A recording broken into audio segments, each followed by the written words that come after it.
मैं हूं आपके साथ नैना। चलिए शुरू करते हैं बागेश्वर बुलेटिन एक नए अंदाज में।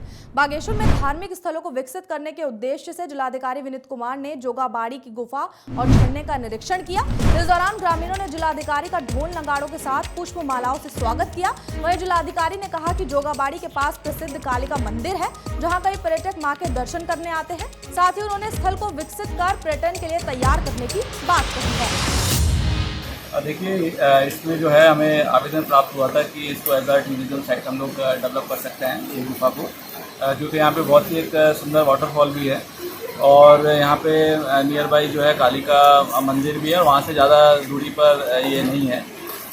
तो इसमें सीएस सर की तरफ से भी डायरेक्शंस थे कि इसका एक एस्टिमेट वगैरह बनाया जाए, तो हमने RWD को इसके लिए नामित किया है। उनके द्वारा इसका एस्टिमेट बनाया जा रहा है। जैसे ही उनके द्वारा एस्टिमेट बनाया जाता है तो इसमें फिर धनराशि की व्यवस्था की जाएगी। बागेश्वर में NSUI के कार्यकर्ताओं ने महाविद्यालय में बालिका छात्रावास को खुलवाए जाने की मांग को लेकर प्राचार्य को ज्ञापन दिया। इस दौरान कार्यकर्ताओं ने बताया कि दूर दराज से आने वाली छात्राओं को यहाँ रूम लेकर रहना पड़ता है, जिससे उन्हें काफी दिक्कतों का सामना करना पड़ता है। वहीं उन्होंने कहा कि बालिकाओं की आर्थिक स्थिति इतनी मजबूत नहीं है कि वो इतना खर्च उठा सके। साथ ही उन्होंने प्रशासन से बालिकाओं को सुविधा दिए जाने के लिए उचित कार्रवाई करने की मांग की है। विगत कई वर्षों से बालिका हॉस्टल बन चुका है, पर वो एक भवन मात्र रह चुका है, क्योंकि हमारे बहुत से दूर दराज ग्रामीण क्षेत्रों से छात्राएं महाविद्यालय में अध्ययन करने आती है, पर वो पारिवारिक स्थिति को देखते हुए वो कई बार परीक्षा से वंचित हो जाती है। वो कई बार वो अपना परीक्षा फॉर्म नहीं भर पाती है। आज हमने गर्ल्स हॉस्टल को लेकर हमने प्राचार्य महोदय को ज्ञापन दिया, जिसमें हमारा कहना है कि इस वर्ष 2017-18 से गर्ल्स हॉस्टल बन चुका है, बट अभी तक वहाँ देखा गया कि छात्र छात्राओं का मतलब वहाँ एंट्री नहीं मिली है। तो हम यही चाहते हैं कि प्राचार्य महोदय से कि छात्र छात्राओं को जो हमारी दूर दराज क्षेत्र की हमारी जो छात्राएँ हैं, बहनें हैं। बागेश्वर में आम आदमी पार्टी ने कलेक्ट्रेट सभागार में गैरसैंण मंडल के विरोध में धरना प्रदर्शन किया। इस दौरान कार्यकर्ताओं ने कहा कि जब तक पूर्व सीएम के जन विरोधी फैसले को वापस नहीं लिया जाएगा, तब तक उनका अनिश्चितकालीन धरना जारी रहेगा। वहीं अब उन्होंने प्रशासन से जन विरोधी फैसले को हटाने की मांग की है। सतयुग के जमाने से, भगवान राम के जमाने से ये मंडल बने हुए हैं। गढ़वाल मंडल, कुमाऊं मंडल, 2 मंडल हैं। आज ये कौन से राम पैदा हो गए जी? तीसरा मंडल पैदा कर दिया गैरसैंण हमारे लिए। एक गाना जो हमारी धरोहर हुआ करता था, हम छू कुमैया दाजू तेरी गाड़ी नगे तो शहरों पारो। आज हमारी गाड़ी मंडल पूरा शहर अल्मोड़ा जिला और बागेश्वर जिला ही इन्होंने गढ़वाल में पहुंचा दिया। हमारे जो है पूरे उत्तराखंड को 3 भागों में जो बांटा गया है, उसके विरोध में देखिए, एक बीजेपी एक बात कहती है कि हिंदू और हिंदुत्व, लेकिन ये नीति किसकी अपना रहे हैं? ये नीति अपना रहे हैं अंग्रेजों की। फूट डालो और राज करो। अरे जो हमारी संस्कृति है, हमारी जो परंपराएं थी, हम कुमाऊनी थे। अब हमारा जो इतिहास है, अभी तो हमारा इतिहास कुमाऊनी है। हमारे आगे के बच्चे हमारा कौन सा इतिहास देखेंगे? गैरसैणी इतिहास। इन्होंने भौगोलिक परिस्थितियां बदलने के लिए भी पूरा जोर लगा दिया। क्यों? कारण क्या है इसका कारण यह है कि इनके पास उचित नीतियां नहीं है, जिससे हमारे उत्तराखंड का संपूर्ण ढंग से विकास हो सके। पहले 2 मंडल थे, अब 3 मंडल बना दिए गए। आज आदमी अपने दुख से दुखी नहीं है, दूसरे के सुख से दुखी है। हम कुमाऊं में बहुत सुखी थे, हमें यहाँ से गैरसैंण डाल दिया गया है और ये बिल्कुल ही नाइंसाफ़ी है और हमारे साथ अन्याय है। हमारा नज़दीक नैनीताल पड़ता है, हमारी कमिश्नरी नैनीताल है। अगर नैनीताल से अगर काम करते रात होगी, हम भोपाली में आकर के घर आ सकते हैं, वहाँ गाड़ी मिल जाएगी। ये हमारे पास 2 मंडल थे, आज ने 3 बना दिए। हम इसका पूरा विरोध करते हैं। देखो, जनता इनसे क्या अपेक्षा थी? आप जानते हैं कि जनता के पास रोजगार नहीं है, शिक्षा नहीं है, अस्पताल की जो हालत ख़राब हो गई है और कि किसान का हालत ख़राब है और क्या कहते हैं, लोग जो है मरने के लिए तैयार हैं। इनके रोडों का बुरा हाल कर रखा है और यहाँ पर जनता त्राई मची है। ये 3 अगर कर देंगे, ये अपने खाने पीने के लिए साधन जुटा रखें, तो अधिकारी प्रथा यहाँ चलेगी और उत्तराखंड हमारा खत्म हो जाएगा। बागेश्वर के कांडा में जंगल बचाने को लेकर जाखड़ी के महिलाओं का चिपको आंदोलन आज भी जारी रहा। इस दौरान महिलाओं ने बताया कि 70 साल से मां भगवती को अर्पित इस जंगल को नहीं काटने दिया जाएगा। वहीं अब उन्होंने कहा कि उन्होंने इन पेड़ों को बच्चों की तरह पाला है। साथ ही उन्होंने जंगल को बचाने के लिए किसी भी हद तक जाने की बात कही है।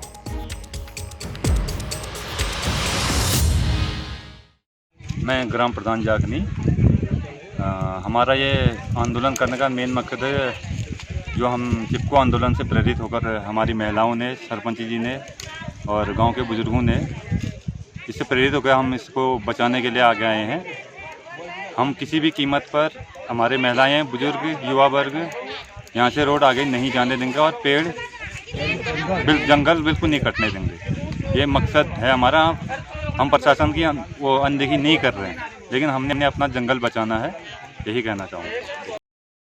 लक्ष्मी मेहता जाखनी, हमारा ये चिपको आंदोलन दूसरा दिन है। हम जब तक हमारा ये पेड़ और जल, जब तक हमारा पेड़ और जल की सुरक्षा न हो, हम तब तक जारी रखेंगे आंदोलन, जब तक मतलब हमें न्याय नहीं मिलता है। मैं कलावती देवी बुलानी, ग्राम जाखनबे।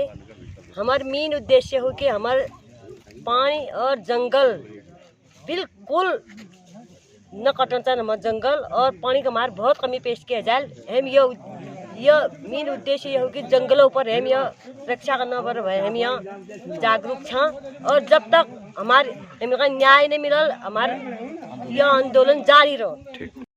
बचाना, पानी बचाना, जमीन बचाना, हाँ, इसलिए आए जी। तो सकूँ और क्या। हाँ। मैं धामसिंह मेहता, ग्राम दाखिले का निवासी हूँ, पूर्व प्रधान। हाँ। मैं इस रोड के सेवा आया हूँ कि हमारे शहर में जो ये रोड आ रहे हैं, हमको इसमें बहुत आपत्ति है। पानी, पेड़, जमीन। आज जाखनी गांव की महिलाओं द्वारा चिपको आंदोलन का दूसरा दिन है और गांव की करीब 100 महिलाएं आकर के इस आंदोलन में सम्मिलित हुई।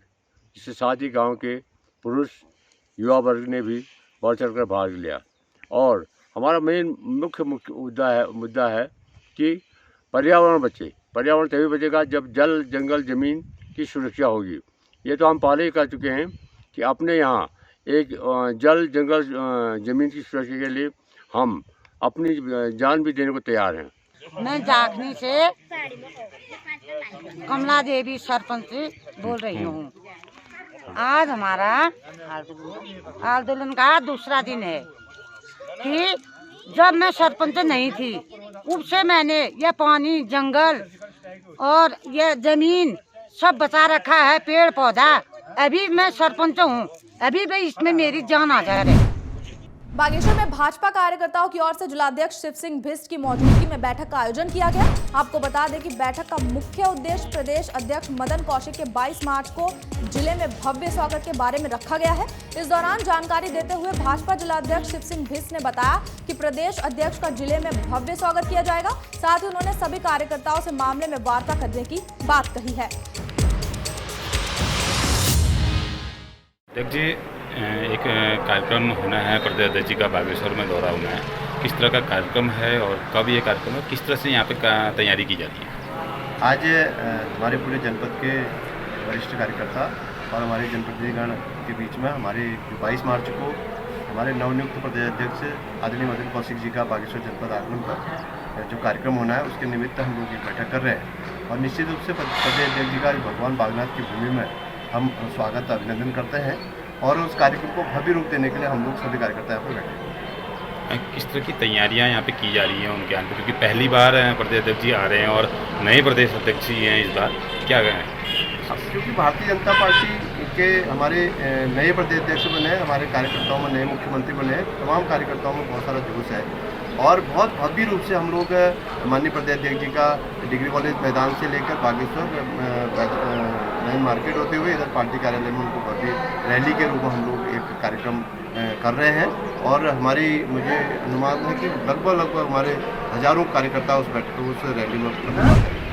फिलहाल बागेश्वर बुलेटिन में सिर्फ इतना ही। तब तक के लिए देखते रहिए न्यूज़ 31 उत्तराखंड। नमस्कार। हर खबर में होगी हमारी नजर। खबरों से जुड़ने के लिए हमारे चैनल को सब्सक्राइब करें और बेल आइकन दबाना ना भूलें।